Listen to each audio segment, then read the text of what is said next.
The American education system dates back to the birth of our democracy, but the buildings that perform the functions of this institution have been constantly changing. Land has been taken, repurposed, and renamed.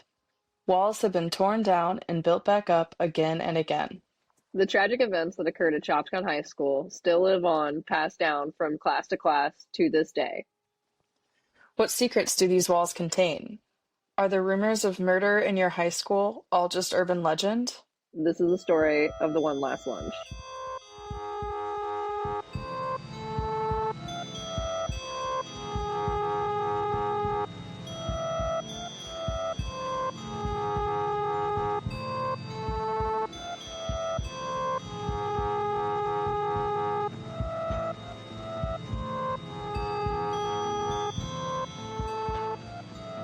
I'm Weetsy.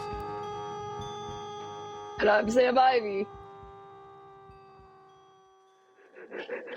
And I can re-say Sam forgot we were doing a podcast for a minute. My cat was tweaking out. He never makes noises. And he purred or made a in the corner that stretched as long as he could, and it freaked me out. I'm sorry. It's funny. And this is episode 8. Ancient Bones and One Last Lunch. But we're here to talk about, I have a story that is connected about my elementary school. We're here to talk about ghosts and shit and our experiences, man. Specifically in schools or surrounding. Yeah. So I'm going to begin with the elementary school that I went to in Oneida is Willard Pryor Elementary. And I want to paint this picture of the land so that it makes sense when I refer to certain areas. At the top of the hill is Willard Pryor. And then you go down the back, there's a hill that goes down the back. And then that hill flattens out and continues down like a path where there are trees on each side. Okay. And sometimes it would get overgrown, and it connected. It went all the way down and over to another street. I called that growing up, so I went to the elementary school, and I called that the Cherry Grove. And I would leave my elementary school, go around the back of the school, go past the playground, down the hill, and walk through the Cherry Grove to my house, which if you were standing in the front yard of my house and you looked to the left, you would see the Cherry Grove. And you would see it as it wound around, and then you could see up to the back of the elementary school. And you could see some of the playground.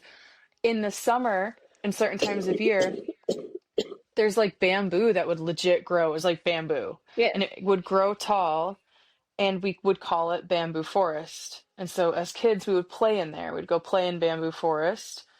And then in the winter, the fall, it would all die and flatten out. So in the spring, it was all flat, so you could take it. So it was this cool cycle. So some people called it the Cherry Grove. No cherries had anything to do with there. Some people called it Bamboo Forest because of the bamboo, which makes perfect sense. And then older generations, like Brad's parents, called it the feeder bed. Huh. And we never really knew why. And so doing a little research, and I'll post these pictures because these are really cool. The Erie Canal used to run from Albany, New York to Buffalo, New York. So from southeast New York all the way to essentially northwest New York. And over time, feeder beds were created to feed in and out of the canal. And so my childhood home, when you were looking out the front door of my childhood home, you could see where the water, the feeder bed, used to run through, and it would run right through to Willard Pryor, down behind it. So where I would walk, I was walking along where the water used to be. And so my house, imagine Amsterdam. Yeah. And all these little canals. It was basically a canal that ran in the front of the house. There's some really cool pictures, but it looks like a picture of the Netherlands, the way that it really used to look in the early 1900s. So that's where I would walk. And that's kind of the setup of Willard Pryor. So at one point, it was water, and where Willard Pryor stood was on the bank of the water. But before that is where it gets interesting and the lore kind of begins. So now that I've kind of set up that, I remember playing out on the playground until the streetlights would come on. So this first story, this experience relates back to something that ends up kind of being validated in a roundabout way. So, anybody listening from Oneida, New York, when I say flat rat, they know what I'm talking about. I was a flat rat, and all the kids in our neighborhood, they were flat rats, and we would Okay. hang out. We would go home when the streetlights came on. We played in the woods. We played in Bamboo Forest. We went to Willard Pryor and played on the playground at night until the streetlights came on. We would all go home. We were like a biker gang of kids, but with Okay. bikes and scooters and Heelys. Oh God, the day of Heelys. Yeah. And at one of these times, and I don't know who, there's so many kids that came and gone, went and came and went in that neighborhood, Yeah. that like there's so many I remember. All these characters, all these kids, at some point in time, me and some of these kids, we were playing on the playground, and the there used to be this rumor going around the neighborhood, and I remember hearing as a kid that Willard Pryor was built on a Native American burial ground. Well, we're from Oneida, New York. Oneida gets its name from the Oneida Indians, the native people who were there before we were, that we like took their land and gave them reservation land in exchange, etc., history, etc. Um, and so I, as a kid, always thought, well, it's probably Oneida Indians. Yeah. That would make That makes the sense. most sense. Yeah. I'm not sure, when it was always said ancient Native American burial ground. So like the ancestors of the Oneida, like it was implied that it was an old cemetery. And I remember the streetlights came on, and I was like, I'm gonna cut down, do the cherry grove to go home because it was literally the fastest way. Otherwise, you go all the way around the school, around the block, and then down the hill instead of just cutting down the back of the hill. So it made sense. And there was always like rumors that Willard Pryor was haunted with ghosts because like crazy things would happen. Like teachers even said things would fall down, doors would open and close. You would hear people having an entire conversation in the cafeteria, but then no one would be in there. Lights would turn on and then turn off on request. Things would be moved, like not little things, like a lot of Yeah. things would happen. Um, I remember in elementary school, I started to peel the tape off of the floor, and my teacher yelled at me and said, "Don't peel the tape." And like I did it a couple more times, and I got yelled at, a couple more times. But then I remember the next day, like sitting there and watching the tape peel up by itself. Like I'm 5 years old, so who knows? Maybe that didn't Mhm. happen. But I remember being like, I'm not doing that this time. Like being like, Yeah, I I did can't. do Don't get in that. trouble for it. Like I definitely did that, but I did not doing that. And so that's just a little tidbit, just something weird. This experience when I was walking home after playing, I was probably like 8 because 90s kids, early 2000s kids, you just kind of were off to wander and you came home when the streetlights came on, and that's just kind Yep. of how it was. And 100%. so I'm on my way, and I just think, let me peek into this door and see what I see because this is supposedly haunted.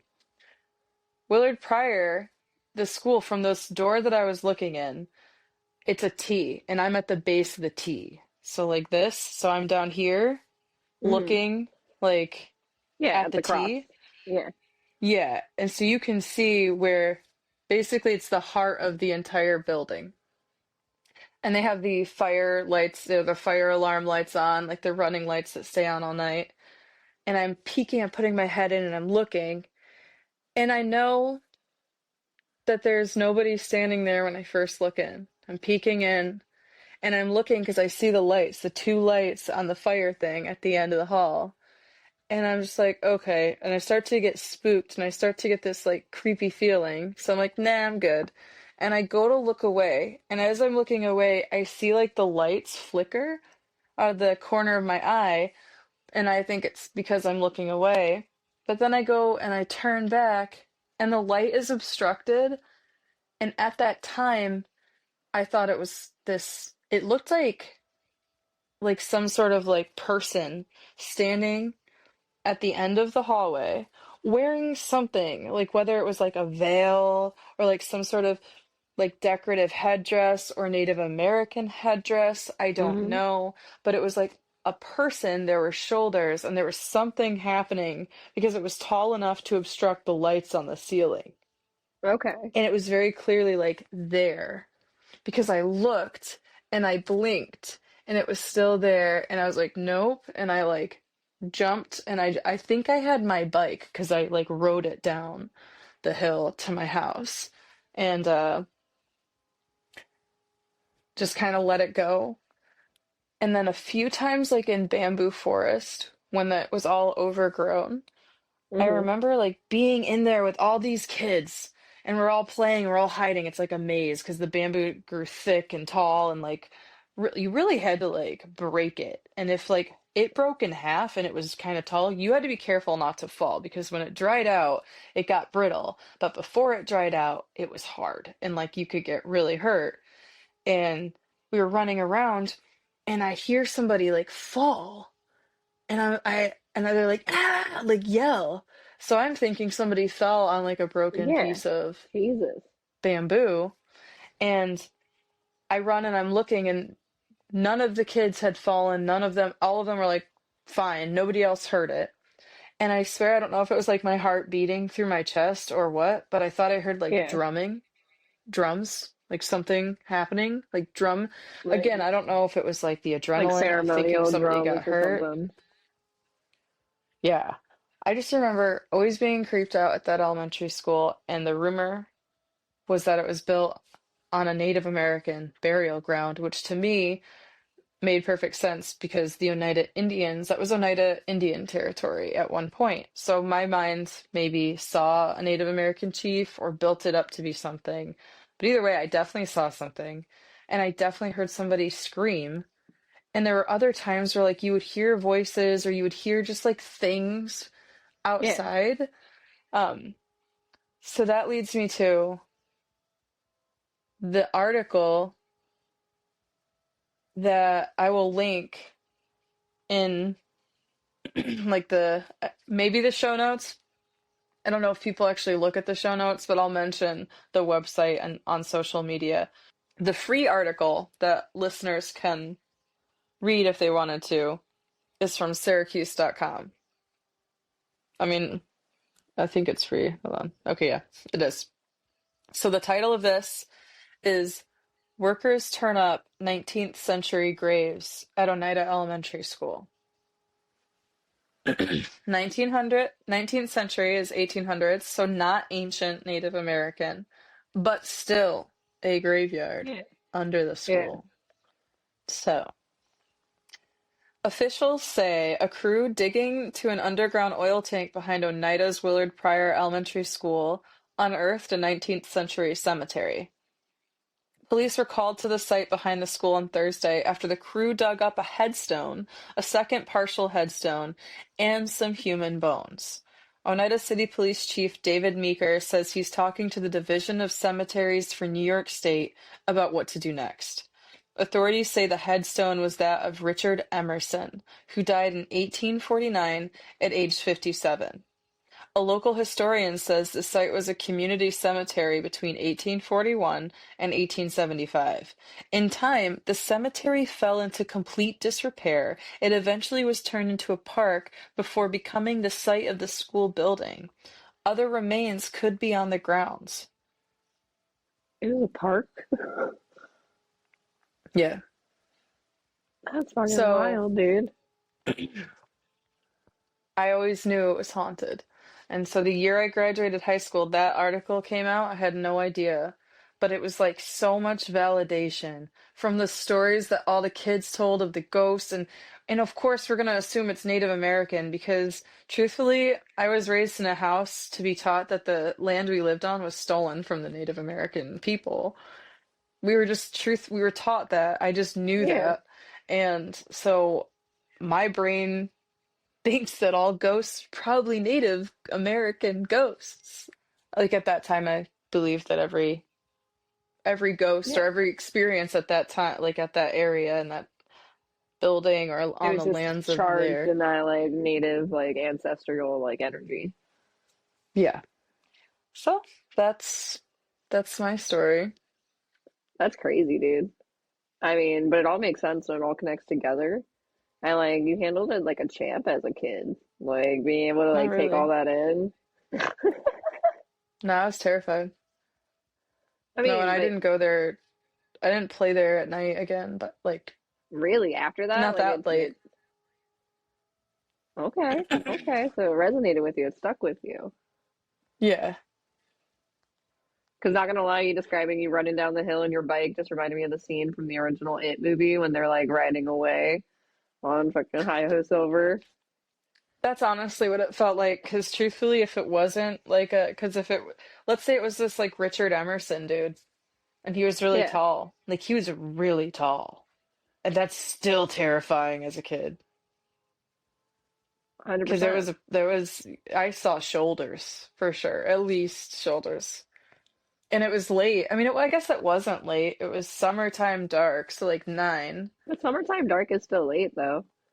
Yeah, Especially it if the was school was summer. supposed to be closed and you didn't see anybody at first, and all of a sudden, like, now did you see like the full body or did you only see like the headdress and shoulders?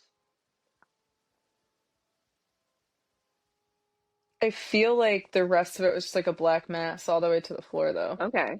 Then yeah, then that's more likely, what you saw, not just mistaking somebody like a janitor walking around or something. It was just like I remember it was late enough to where why would somebody be there? I could always Hmm. be somebody. But to have it validated with them digging up a graveyard, Yeah, it's it really kind of gave credence to me as an adult being like, "Holy crap." And like we always thought our house was haunted because it was like close to there and like water used to run through there and it carries energy. So that used to be like the point of travel for so many different energies and who knows? yeah. Like I always felt like it was something. So but that's my That's story. fucking, that's cool, dude. Man, that's wild. Weird to think of. It makes me like want to, investigate more of like, Maryland areas and stuff because we definitely had some natives around here. I know it didn't But go really ahead. connect to like family, but to me it connects to where I'm from and the lands that like raised me and is the Yeah, foundation no, of who I 100%. am. So And I that think it ties in. experience developed you as a person, like even though it might not be about your family, it's about you. It's about like a story that helped made you. Yeah, exactly. So All right. So I'm gonna call my story the one last lunch. Uh, it is. So I'm from Southern Maryland, which there's really nothing Southern about Maryland except that we are just in like the more warmer climate. However, everybody that lives here and in the county loves to be as country as possible, which, love it, do. They embrace it. But because of that, my high school was originally known as Cow Pie High. My high school's name is actually Chopticon High School. But back in the day, before we had our soccer field and a football field and all that stuff, like dug out and done, literally just used to be like a farm full of cows that pooped everywhere. So we were known as Cow Pie High. oh my And God. it is stuck with the school sense, and it's just a notorious thing, when people hear there's 4 high schools you really can go to when you say where you're from. That is how everybody who is a Chopticon alumni refers to Chopticon. Um, so high school in general is just scary for anybody hopping into it, but especially when it's like a game of telephone, whether it's conversations with friends or it's lore getting passed around, you get the upperclassmen telling one story to pass it down to the next, and so on, where stories slowly get morphed and turned, and details get changed or get enhanced, or things of that nature. And there were a couple definitely little white lies and enhancements out ChopCon. Like, you made sure if you were the senior, you're always told the freshman, if you need to get to the level where the pool is, it's up on the roof. Yeah. 9/10 of the time, they always believed you, would walk around asking for that type of stuff. Yeah. Just dumb little like things like that. So when I went to Chopticon, freshman year into like sophomore year and stuff, I was like getting told all this dumb things. I'm like, oh, I don't believe you, it's fine. And then I heard one rumor about how it's haunted. And I was like, well, what do you mean haunted? Like, you gotta give me the details on that. You perked my interest. And Yeah.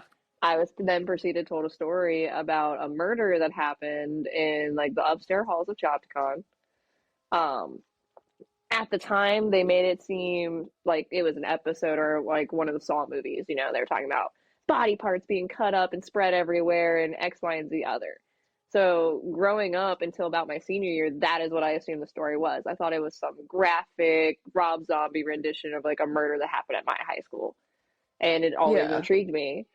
So come my senior year, I'm on the yearbook committee, and we're trying to come up with ideas and things to make stories of and have pages for.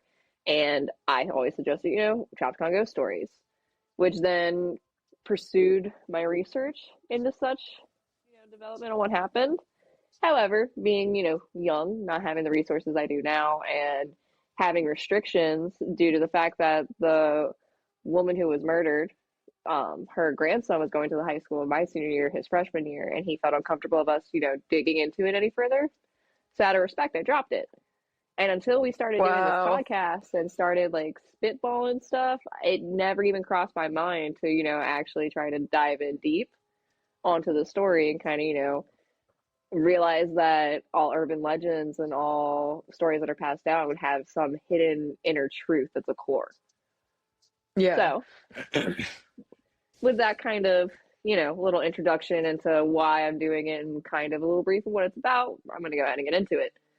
So it's called The Last Lunch, or One Last Lunch. It is back in August 3rd of 1983. Summer's coming to an end slowly. Teachers are going in and out of the school, prepping, getting their lists ready for students, making sure they have all of their, students assigned to their classes properly. So it's kind of empty, kind of hollow, kind of eerie, kind of vibe. This one particular day on August 3rd, however, there was a custodian worker there. His name was Lester Broom. He was about 18 at the time, and he was Only there working. 18? He was Wait, only he 18 was at the time. 18, Lester? Dang. Yes. Okay, so this kid, So, basically fresh adult. yep. He's always, had issues growing up. I tried to do a little bit more research on him, but there's not really a lot of articles like about him that I could find or have available to be able to, see. But he was a troubled youth, is basically how he was described, like necessarily didn't see Prior him record type doing, stuff? yeah, exactly, like where he's Sorry. known for misconduct and things of that nature. But anyway, Shotgun gave him a chance. They hired the custodian. He's working there. At the same time, though, Beverly Joe Heater, which was the business teacher at ChopCon at the time, she was, been there for a little bit. She was 33 years old, getting her class stuff ready, like I said. She was also there this day with Mr. Broom. According to previous accounts, he had issues with Miss Heater prior to this day. They didn't really go into depth on what those were, but it was very well known to everybody that Broom did not like Miss Heater. Like, he was not a fan of Okay. her. Okay. So this one afternoon at ChopCon, pretty sure it was her and Real him. quick. I don't know if there was really, yeah. Question. He wasn't a fan of her. Was he a student? Was he a prior student of Chapticon High School? So did he have That's her as a teacher? that's what my suspicions are. But I can't find anything via the search webs of articles other than the murder that happened on Washington Post. Like, they didn't really go into detail on Lester. But he was from Chapticon, right? He was from the area. Yeah, he was from the area. So And Mrs. Heater was there's also a local native. Like, her name still is in the county. there's a good chance that she could have been his teacher. You're That is saying definitely kind of my deal. speculations. Yeah, that's definitely my speculations. But yeah, so this one afternoon, I don't know if there was other teachers that happened to be there also getting their rooms in order, but for sure, room and heater were left on the same floor alone. Miss Heater went to just, start eating her lunch, getting her day kind of, finished and wrapped up when something snapped in Broom. I'm not sure if there was an altercation. I'm not sure if words were said or actions were done or, things were read wrong. But Broom snapped out of nowhere and decided to stab Mrs. Heater behind her neck and drag her to the bathroom that was in the upstairs floor of Chopticon. It was right in by the science hallway, and it was a big female bathroom he drug her into. And trigger warning, but he did end up sexually assaulting her after stabbing her in said bathroom, and then proceeded to stab Like, her multiple times after the fact. was she dead when he did that, She or was was she still alive? she was she was still conscious during the assault. It wasn't until because he only stabbed her once behind the neck to basically subdue her. After the fact, he stabbed her multiple times. Now, this is where like the story and the lore kind of got like spread, because yes, we all kind of heard about her murder, but then it got turned down from And generation he to used a generation that her knife, body was, yeah, he used a knife, but it got turned down from so generation to generation that he cut up her body and put it in the tile ceiling. So that's what I always grew up believing. But after doing my research, I found out that after he did what he wanted to Miss Heater and ended her life, he left her in the women's bathroom, but proceeded to take the 8-inch blade and hide it in the men's tile ceiling of their bathroom, and then proceeded to leave dang. like nothing had happened. Thankfully, though, due to cameras and things of that nature, he was caught, and he did end up pleading to guilty of murder just to get out of the death penalty for Prince George's County. He was eventually convicted at the age of 19 when all was said and done. Um, so my experience with this before I even knew any of this was also back in high school. Like that bathroom, I always had a weird feeling about because there's like 4 or 5 bathrooms throughout the school you could go to, but this was like the biggest girl Yeah. bathroom and like the main corner, main traffic hallway. And Okay. I used to always avoid it. Like if I could go to any other one, it gave me a weird vibe, and that was before I even realized that was the bathroom it occurred in. I just knew it was a bathroom Yeah. upstairs. Um, it wasn't until like my senior year that I was really staying after school more. Like I did like Future Business Leaders of America and I did environmental science and stuff like that. So when I'd stay after for both those classes, they would happen to be upstairs right in that hallway. So there was one day where I'm after school, whatever. I go use the bathroom, do my thing, and I happen to just use this one because the other one was only 2 stalls and it was full. Yeah. So I was like, all right, well, I'll go. So I go in, I'm sitting down, and I shit you not, I hear, and there's no one. Like, there's literally like maybe 5 other kids in the school with me, and they're like, down rooms. I hear clacking of heels on the freaking tile floor. And I'm sorry, by the time I was going to high school, senior year was like 2015. Teachers weren't wearing heels like that anymore. And if they were off half the time. So I'm hearing Yeah. clacking, and I hurry up thinking I'm going to be in trouble because I've been in the bathroom too long and teacher's coming. And I look and I hear it walk past the door of the bathroom, and I pop my head out real quick, and there's no one there. There's no like it's daylight, like there's no shadow of somebody where light's coming through a window, so I can see somebody that might have passed the corner. There's nothing there, but I still hear the heels.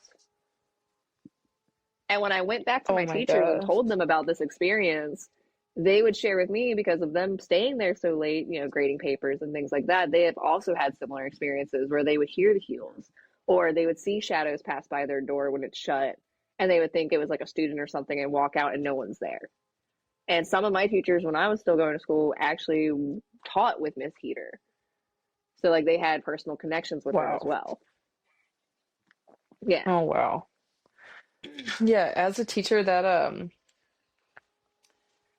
that story terrifies me. My first year teaching, I'm not going to say anything about where I teach or anything, but I love where I work. But the first year there, there was a custodian, and this was before I had a family, and so I could stay late, and I also lived within walking distance of the school at this Mm-hmm. time.